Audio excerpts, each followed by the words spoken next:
Olá, meus queridos alunos. Para a gente terminar a nossa semana, né? Que foi uma semana muito boa, muito produtiva.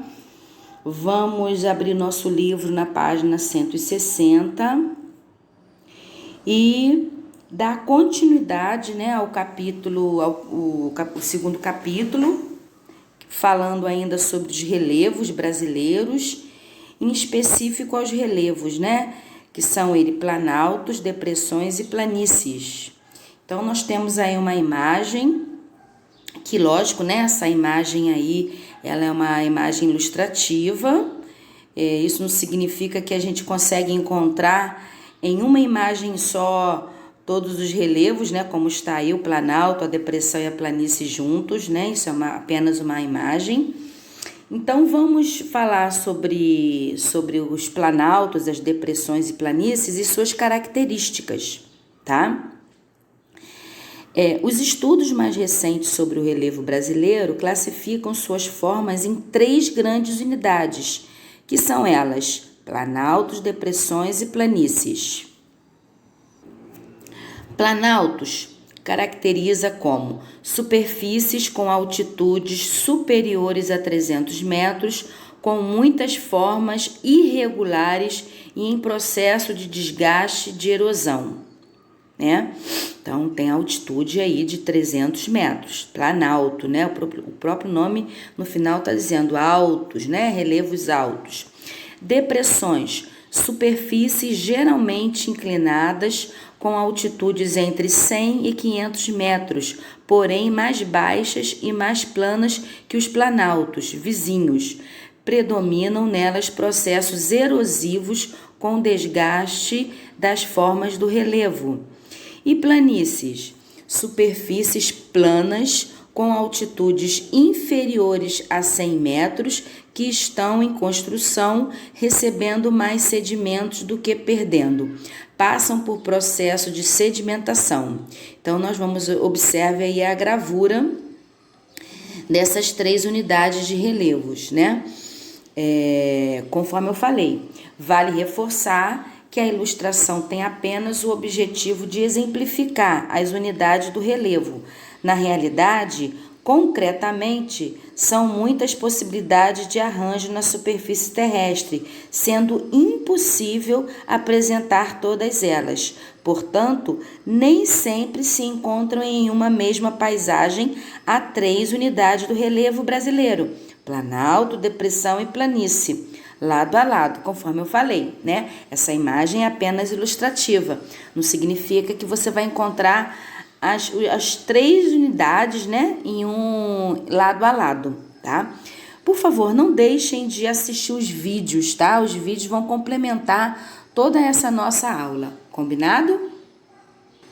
Agora vamos para a página 161, né, o Saiba Mais, que fala sobre altitude e altura. Eles têm diferença, vamos ver. Altitude e altura são conceitos diferentes. Altitude é a medida entre o nível do mar e determinado ponto da superfície da Terra.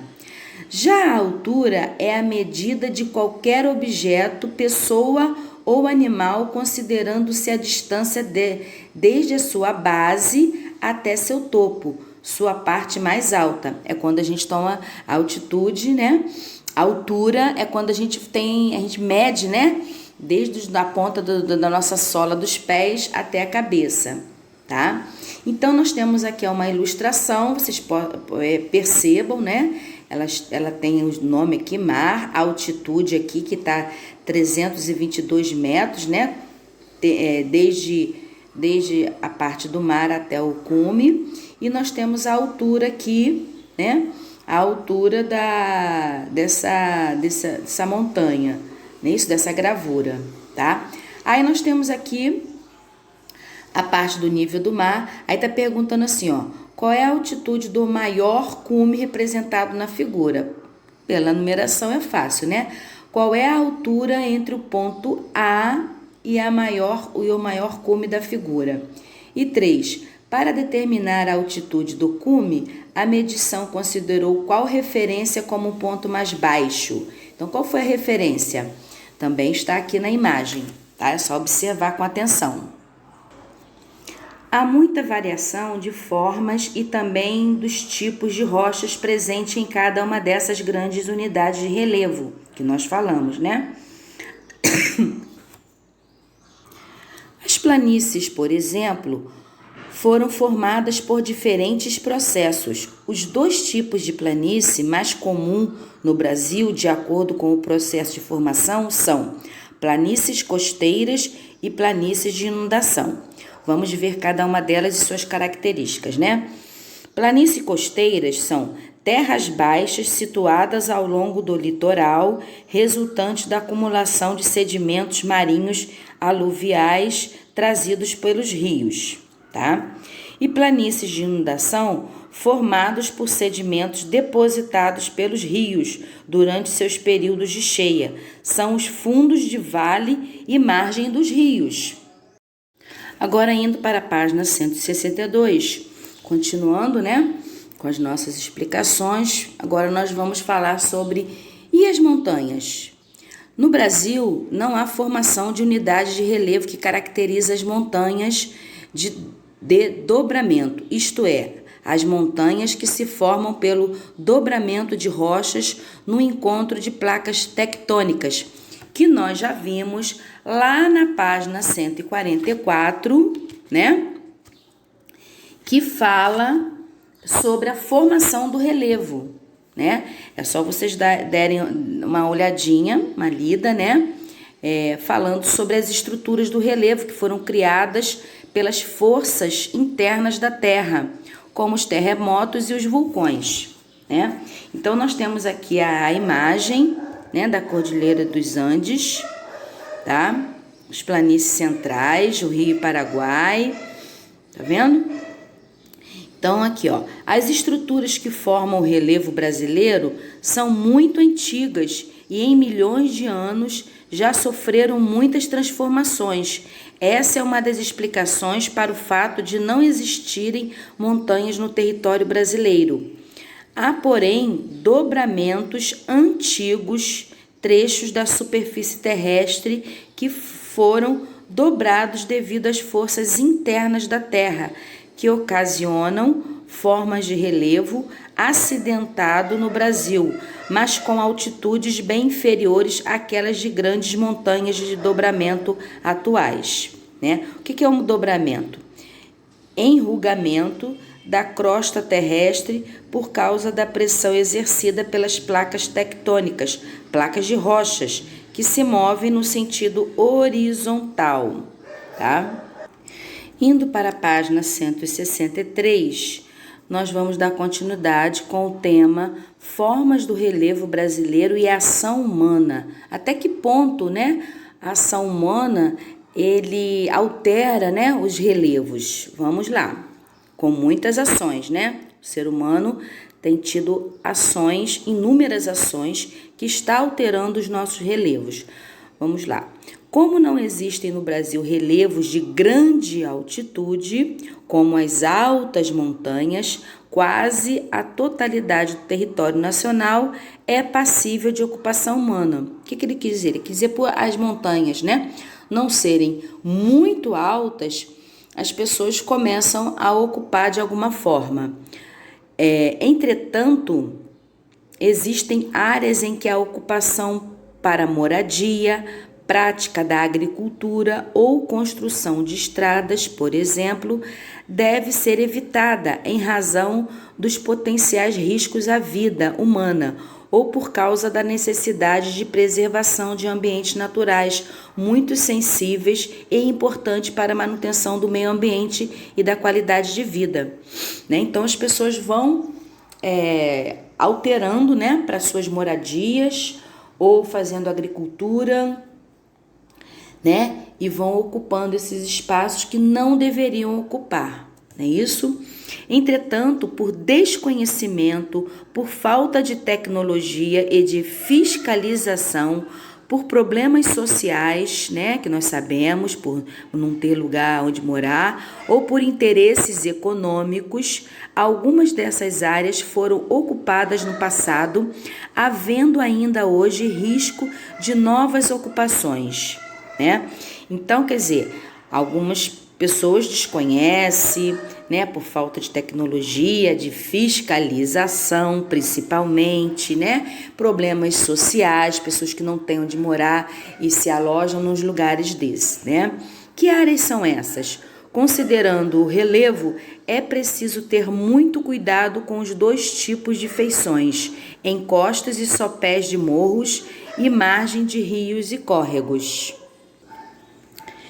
Encostas e sopés de morro, em suas vertentes mais íngremes, estão sujeitos a escorregamentos que provocam desmoronamentos e soterramentos.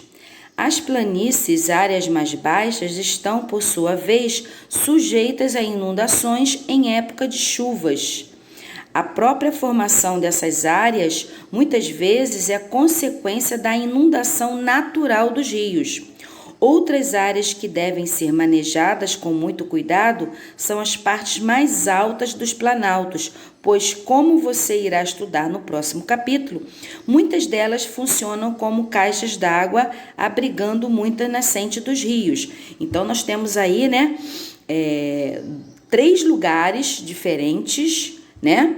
3 lugares diferentes, paisagens diferentes, né? Formas diferentes, que teve o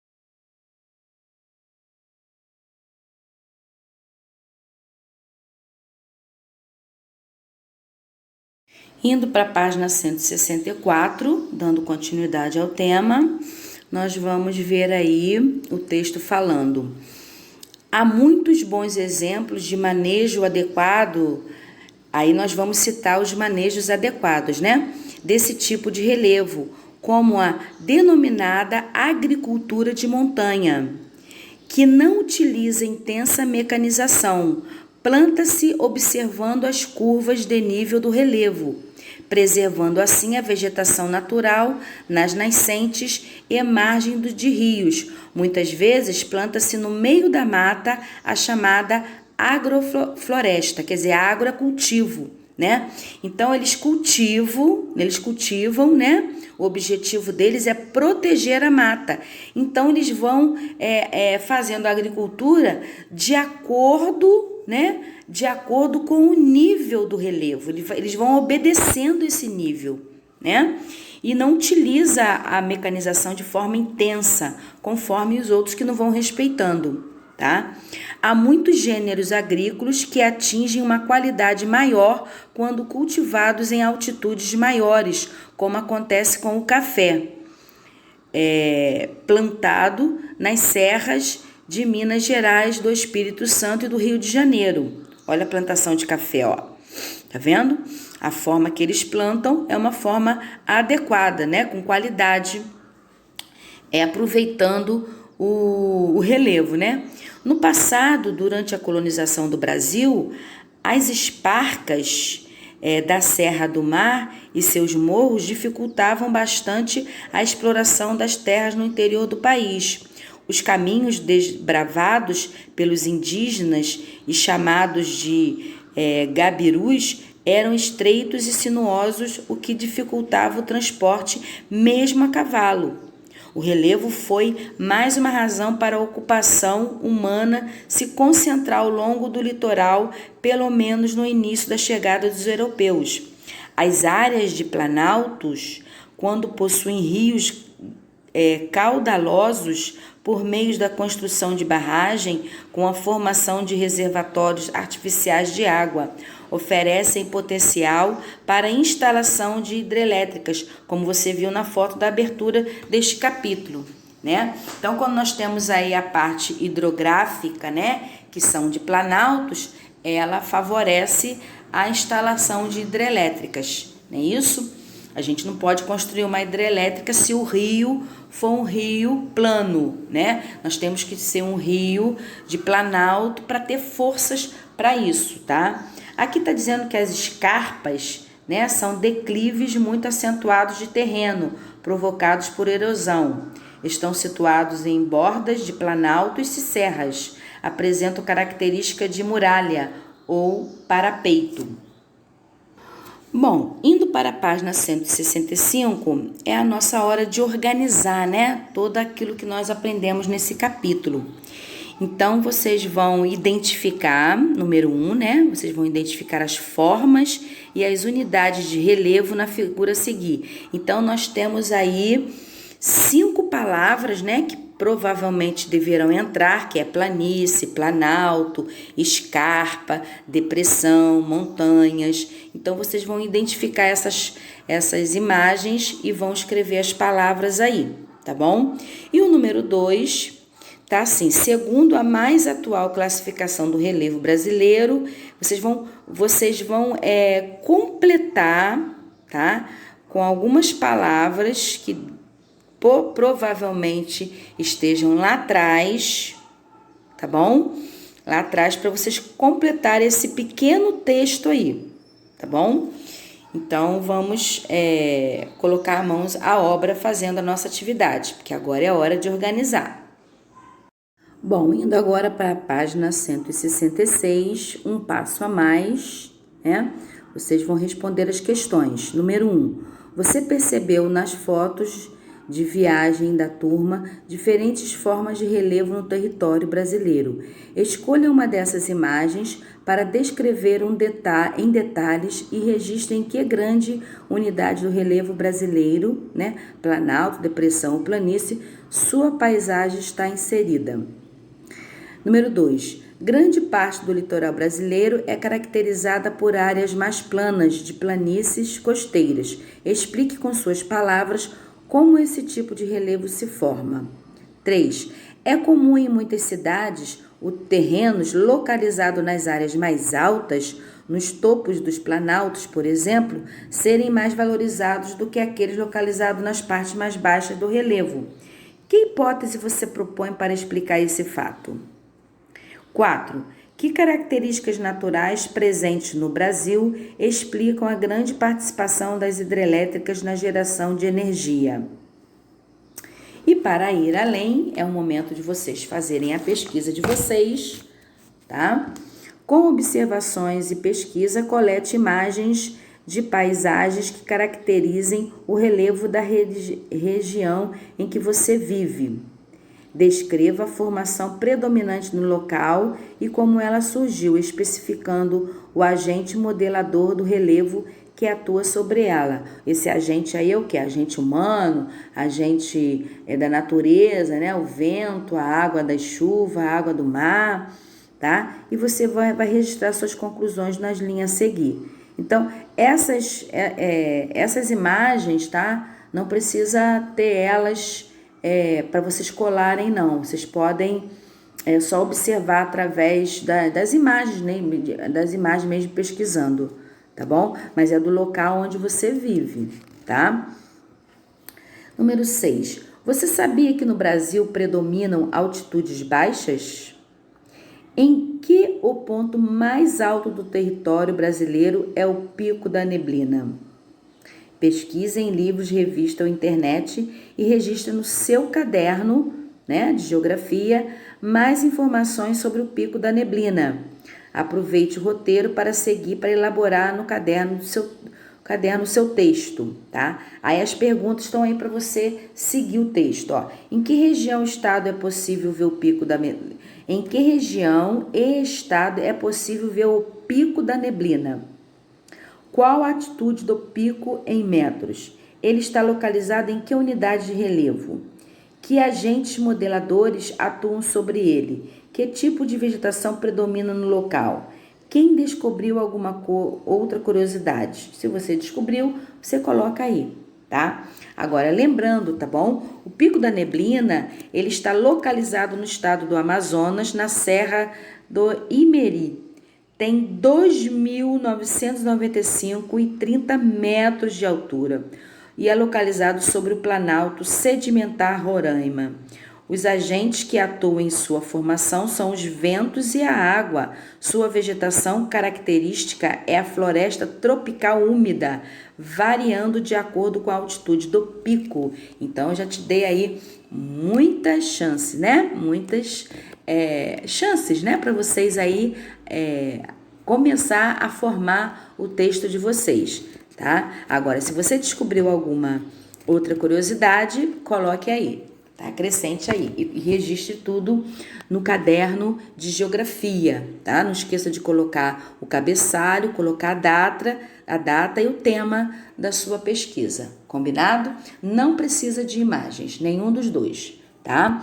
Então foi muito bom ter vocês aqui, que bom, espero que tenham gostado. Tenha um bom final de semana, abençoado por Deus, que tudo ocorra bem e até segunda-feira, se Deus quiser.